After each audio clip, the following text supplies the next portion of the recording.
Hello everyone. Welcome back to our channel, where we make learning English easy, fun, and exciting through incredible stories from history. Today, we have something truly special for you. We are starting a brand new series on the life of one of the most legendary figures in American history, George Washington. This story will not only improve your English, but also take you on an unforgettable journey. You will learn new vocabulary, sentence structures, and the art of storytelling while discovering the life of America's first president. We promise you, by the end of this series, you will not only speak better English, but also feel inspired by the incredible struggles and triumphs of George Washington. So, get comfortable, listen carefully, and let's begin this fascinating journey. Part 1. The Early Life of George Washington. It was a cold and quiet morning on February 22nd, 1732, in the British colony of Virginia. In a small farmhouse in Westmoreland County, a baby boy was born. His name? George Washington. Little did anyone know that this child, born into a simple farming family, would one day lead a revolution and become the very first president of the United States of America. But his journey was not easy. His life was filled with challenges, loss, hard work, and important lessons that made him into the leader the world remembers today. George Washington was born into a large family. His father, Augustine Washington, was a hard-working man who owned farms and plantations. He was a respected businessman, but life in the 1700s was not easy. The family depended on farming, and every day was a struggle to survive. George's mother, Mary Ball Washington, was a strong and strict woman who believed in discipline and hard work. George had 9 siblings, but not all of them survived childhood. In those days, many children died young due to diseases and lack of medicine. Life was unpredictable, and young George had to learn the importance of strength and resilience from a very early age. When George was just 11 years old, tragedy struck. His father, Augustine, suddenly passed away. This was a devastating moment for young George. Losing a father at such a young age meant that he had to grow up faster than other children. His mother, Mary, had to raise him and his siblings alone, and she was very strict about discipline. She taught him the values of hard work, honesty, and responsibility. Since his father had died, George did not inherit much land or wealth. His older brothers received most of the family property, and George had to find his own way in life. But this challenge only made him stronger. Unlike many famous leaders in history, George Washington never went to a proper school. He did not receive a high-level education like other wealthy children. Instead, he was homeschooled by private tutors and learned basic reading, writing, and mathematics. One of his biggest influences was his older brother Lawrence Washington. Lawrence was like a father figure to young George.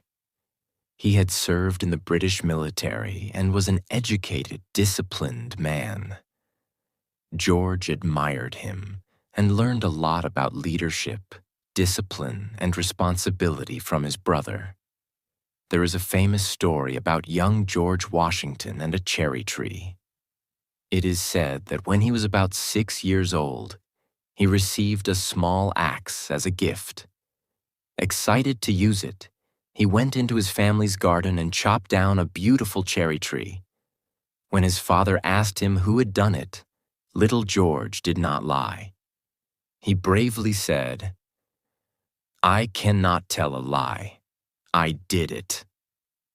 His father was so impressed by his honesty that he forgave him immediately. This story became legendary because it represents Washington's strong moral character and honesty, values that stayed with him throughout his life. As George grew older, he needed to find a way to make a living. Since he did not inherit much from his father, he had to work hard to build his future. By the age of 16, he started working as a land surveyor. This meant that he measured and mapped land for people who wanted to buy or sell property. This job was not easy. George had to travel through dangerous forests, cross rivers, and sleep outdoors in harsh weather. But these experiences made him tough and taught him survival skills that later helped him in war and leadership. By the time he was 17, George had become very skilled and respected in his job. He earned good money, and people began to notice his intelligence and discipline. He was no longer just a young farm boy. He was becoming a man of responsibility and ambition. Just as things were going well, tragedy struck again. In 1752, George's older brother, Lawrence Washington, became very sick with tuberculosis, a deadly disease at that time. George took care of him and even traveled with him to warmer places, hoping the climate would help. But sadly, Lawrence passed away. This was a heartbreaking moment for George. He had lost his father at 11 and now his beloved brother at 20. But instead of giving up, George became stronger. After Lawrence's death, George took over some of his responsibilities and even inherited Mount Vernon, a beautiful estate that would later become his lifelong home. After losing his brother, George's life took a new turn. He was now a young man with experience, discipline, and a strong sense of responsibility. People started noticing his leadership skills, and soon, he would step into a role that would change his life forever. Part 2. The Journey to Leadership. By the time George Washington turned 21, he had already experienced loss, hardship, and responsibility. But now a new challenge awaited him, one that would shape his future and prepare him for the great battles ahead. During this time, Britain and France were in a conflict over land in North America, especially at the Ohio River Valley. Both nations wanted control over this valuable region. The British government needed someone reliable and brave to deliver a message to the French, demanding that they leave British-claimed land. They chose George Washington for this dangerous mission. Washington was young, ambitious, and eager to prove himself. In 1753, he set out on a difficult journey through dense forests, freezing rivers, and dangerous Native American territory to deliver the message to the French commander. The mission was not easy. He faced bad weather, illness, and even an assassination attempt when a Native American guide tried to kill him. But Washington survived and returned with valuable intelligence for the British. This mission showed Washington's courage and determination. Even though the French refused to leave, his actions impressed British leaders, and he was promoted to lieutenant colonel in the British colonial army. In 1754, Washington was given command of 150 soldiers and sent back to the Ohio River Valley to drive out the French. This was his first real military command, and he was eager to prove himself as a leader. He and his men built a small fort called Fort Necessity. But things quickly went wrong. The French attacked with a much larger army, and Washington's men were outnumbered and unprepared. After a long and difficult fight, Washington was forced to surrender, one of the only times in his life that he ever did. Even though this battle was a failure, Washington learned important lessons about warfare, strategy, and leadership. He understood the importance of preparation, discipline, and understanding his enemy. This experience would help him later when he faced the mighty British Army at the Revolutionary War. The British and the French were now in full war, known as the French and Indian War, 1754 to 1763. Even though Washington had suffered a defeat, he was still highly respected for his bravery and leadership skills. In 1755, Washington joined the British Army in a major campaign to drive the French out of North America. He served under General Edward Braddock, a strict British commander who believed in traditional European warfare. But Washington knew that fighting in the forests of America was different from fighting on open battlefields in Europe. During the Battle of Monongahela, the British were ambushed by French and Native American forces. It was a complete disaster. General Braddock was shot and killed, and the British soldiers were terrified and confused. But Washington remained calm and took control of the situation. He led the surviving troops to safety, saving hundreds of lives. After the battle, something incredible was discovered. Washington's coat had 4 bullet holes in it, but he was completely unharmed. Many believed that he was protected by divine intervention, and this event added to his legend as a leader destined for greatness. After the war, Washington was promoted to colonel and became the commander of all Virginia forces. But soon, he grew frustrated with the British military system. Despite his loyalty and hard work, he was not given the same respect and promotions as British-born officers. This planted the first seeds of resentment against British rule in his heart. By 1758, Washington retired from the military and returned to Virginia. He was now 26 years old and ready for a new chapter in his life. He had fought hard, gained experience, and learned the strengths and weaknesses of the British Army. But he was tired of war. He wanted a peaceful life, managing his estate and starting a family. In 1759, Washington married Martha Custis, a wealthy widow with 2 children. Martha was kind, intelligent, and a great partner for George. Their marriage gave Washington financial security and allowed him to focus on growing his plantation, Mount Vernon. Washington became one of the richest men in Virginia. He expanded Mount Vernon, experimented with farming techniques, and became involved in local politics. He was respected, successful, and happy. But fate had other plans for him. During the 1760s and 1770s, tensions between Britain and the American colonies began to rise.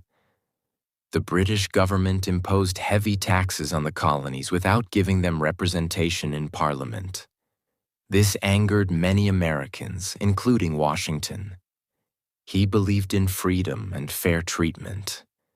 He saw how British laws hurt farmers, businesses, and ordinary people.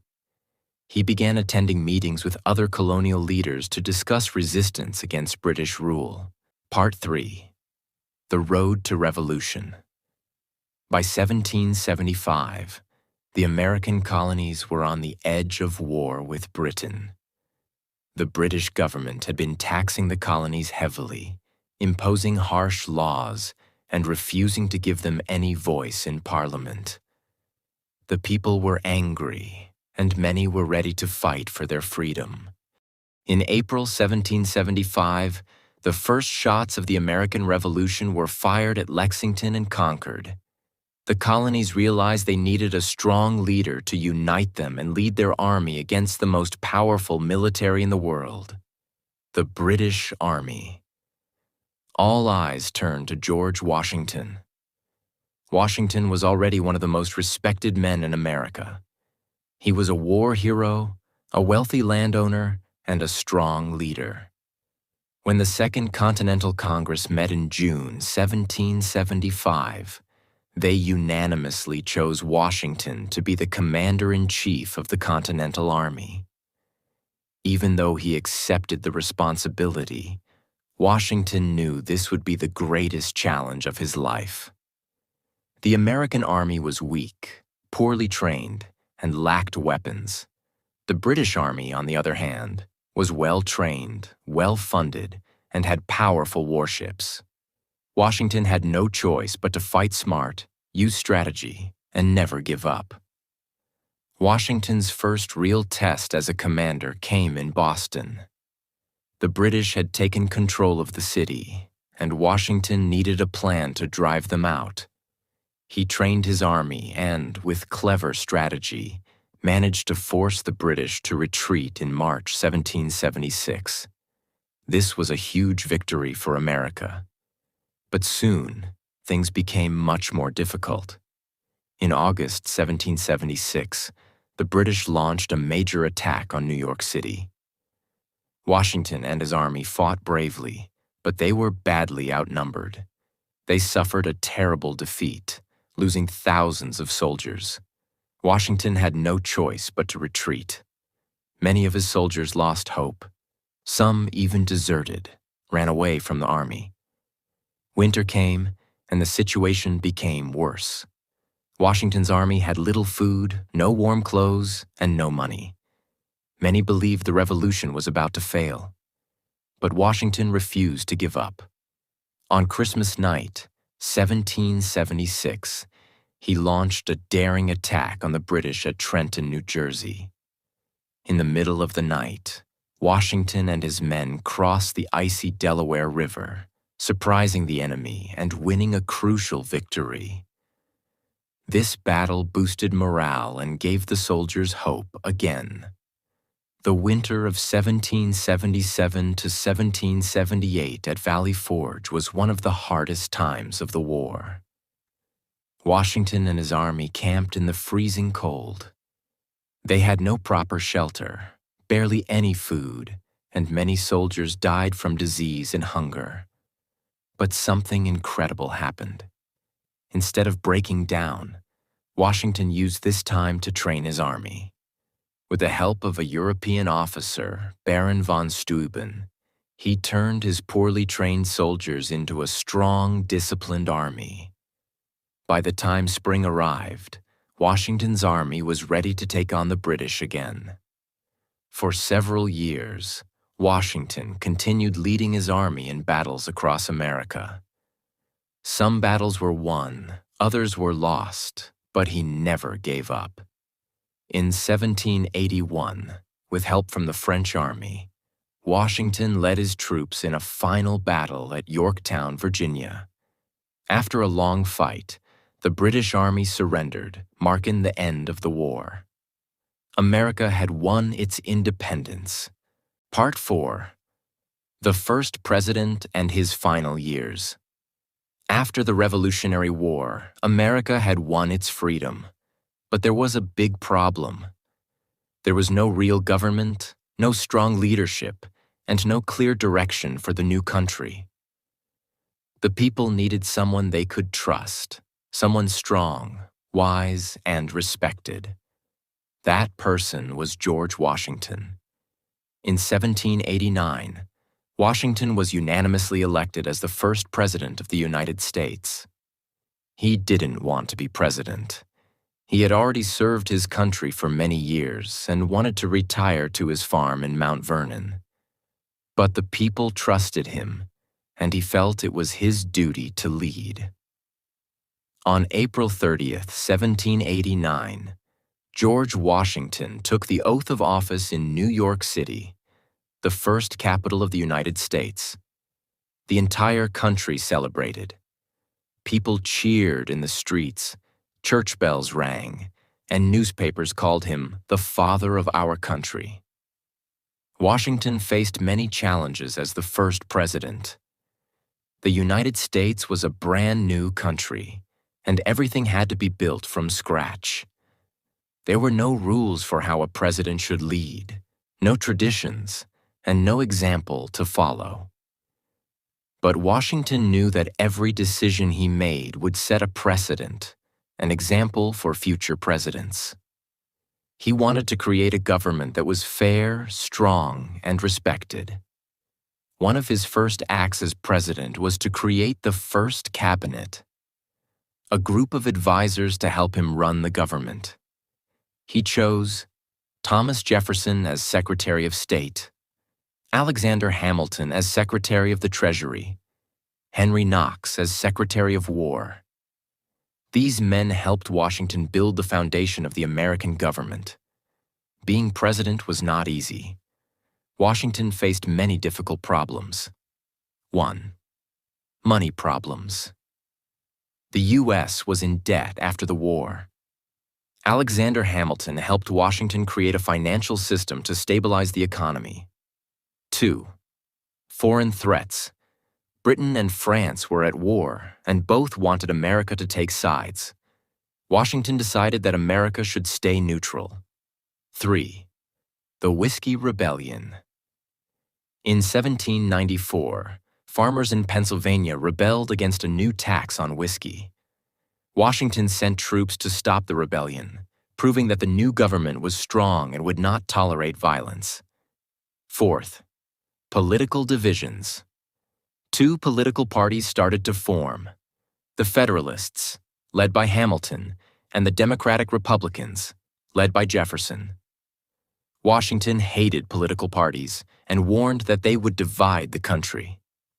Despite these challenges, Washington kept the country united and created a government that would last for centuries. After serving 2 terms, 8 years as president, Washington decided to step down. Many people wanted him to serve a 3rd term, but he refused. He believed that no president should stay in power for too long. This would prevent a king-like ruler. Before leaving office, he gave his famous farewell address in 1796. In this speech, he gave 3 important warnings. 1. Stay united. He warned Americans not to let political parties divide them. 2. Avoid foreign wars. He believed America should stay out of conflicts in Europe. 3. Protect democracy. He told the people to always defend their freedoms and never let one person have too much power. His words became a guide for future leaders, and many of his warnings still apply today. After leaving office, Washington returned to Mount Vernon, his beloved home. He planned to spend the rest of his life as a farmer, enjoying quiet days with his wife, Martha Washington. But his peaceful retirement did not last long. In 1799, Washington developed a severe sore throat after riding his horse in the cold rain. His condition quickly worsened. On December 14, 1799, after being treated by doctors who mistakenly bled him too much, George Washington passed away at the age of 67. The entire nation mourned his death. People cried in the streets, church bells rang across the country, and even leaders in Europe honored him. Napoleon Bonaparte of France ordered 10 days of mourning in his honor. Even after his death, Washington's influence remained strong.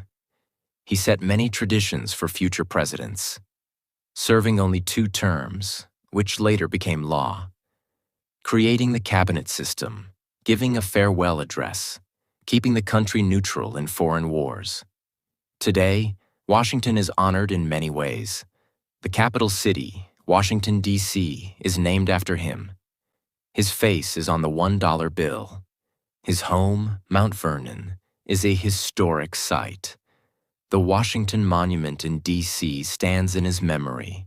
Schools, streets, and parks bear his name. There is even a holiday dedicated to him, President's Day, where Americans honor his leadership and the role he played in shaping the nation. But Washington's legacy is not just about statues and holidays. It is about values, courage, and leadership. He was not a perfect man, but he was a man who gave everything for his country. He could have been a king, but he chose democracy. He could have stayed in power, but he chose to step down. He could have let the country fall into chaos, but he set the foundation for a strong and stable nation. What can we learn from George Washington? 1. Leadership with integrity. Washington led by example. He was honest, responsible, and always put the needs of his country above his own desires. In life, true leaders are not those who seek power, but those who take responsibility. 2. Perseverance in difficult times. He faced many defeats in battles, but he never gave up. He believed in his cause and fought until the end. This teaches us that failure is not the end, but a step towards success. 3. Humility and selflessness. He refused to become a king because he believed in democracy. He showed the world that real power comes from serving others, not controlling them. 4. Courage to make difficult choices. Whether in battle or politics, Washington made tough decisions. He teaches us that true strength is in making the right choices, even when they are difficult. 5. Unity over division. He worked to bring people together, not divide them. In a world full of conflicts and differences, we must learn to build bridges, not walls. George Washington was more than the first president of the United States. He was a symbol of hope, determination, and democracy. His story reminds us that one person can change the course of history. His life teaches us that true success is not about wealth or power, but about leaving a legacy that inspires generations. So, whenever you see his name, his face, or hear about him, remember the lessons he left behind. Be a leader in your own life. Stand for what is right. Never give up, no matter how hard the journey is. Because just like Washington, you too have the power to shape the future. Thank you for joining us on this journey through history. Keep learning, keep growing, and always believe in the power of one person to make a difference. Subscribe to our channel for more powerful and engaging stories that improve your English while teaching you history and life lessons.